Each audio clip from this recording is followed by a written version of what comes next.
So here's a quick video on how to turn your phone into a more private and secure experience with GrapheneOS. GrapheneOS is a derivative of Android focused on privacy and security. In fact, their team have developed technologies to reduce entire classes of vulnerabilities that exist in Android. And another thing is when you install GrapheneOS, you have no Google apps or services pre-installed.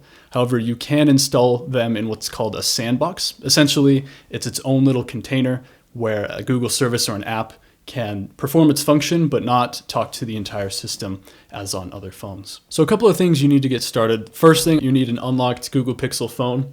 This is a Google Pixel 5. I would recommend getting a Google Pixel 8 or above. Make sure that your phone is unlocked when you're buying it. Or if you happen to already have a Google Pixel phone, check with your carrier. It's probably unlocked, or you can definitely get it unlocked after you've fully purchased it. You will also need a USB-C cable and a computer. That can be macOS, Linux, Windows, and then a browser, any modern browser, Brave, Chrome, Firefox, Safari. So the first thing you'll do when you get your phone is open up the settings and search for a section called About Phone. Scroll all the way to the bottom until you see the option called Build Number, and you'll tap that 10 times. You'll enter your PIN, which will enable developer options and allow us to apply 2 settings to install GrapheneOS.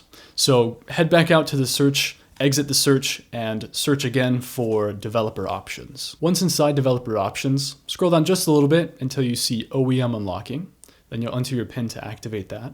And then scroll down just a little bit more until you see USB debugging to also activate that. All right, this is where things get fun. So what you'll need to do is power off your device and turn it into bootloader mode. So how you do that is take your device, press and hold the power button, click power off, it'll shut down here. And then once it's shut down, you will press the power button, and you will, when you press the power button, also hold down the volume down key. So do that, and then continue to hold the volume down key, and it will open up this page here, and it will say fast boot mode. And this is the key. This is where you want to be.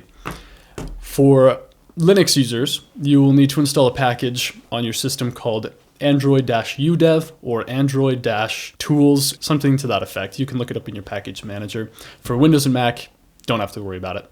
Just boot into fast boot mode and then plug in your device with a USB. So now that you have everything connected, head over to grapheneos.org/install/web. Scroll down until you see the first big blue button, and then just click basically all of them in order. The first one you click will prompt your phone to unlock the bootloader. You will need to press the volume key up or down until you see the selection that says unlock the bootloader, and then press the power key. It'll restart the phone. And then from that point, you just go down the line. You'll click the second button, which will download the particular release for your device. And that will take a minute or two. Once that's done, you'll flash the release, which will also take about 1 or 2 minutes. And then from that point, lock the bootloader. It'll prompt you to do the same thing. So press the button that says lock the bootloader. And then we've flashed GrapheneOS. So now that that's done, it can still be plugged in, but all you have to do is press the power button here, start it. And this will be what it looks like every time you start up. It's a little bit concerning at first, but don't worry about it. In fact, if you want to speed it up, you just press the power button twice. It'll flash the Google logo, which is kind of ironic because there's actually no more Google on it. And then in just a second here, you will see, there we are, GrapheneOS.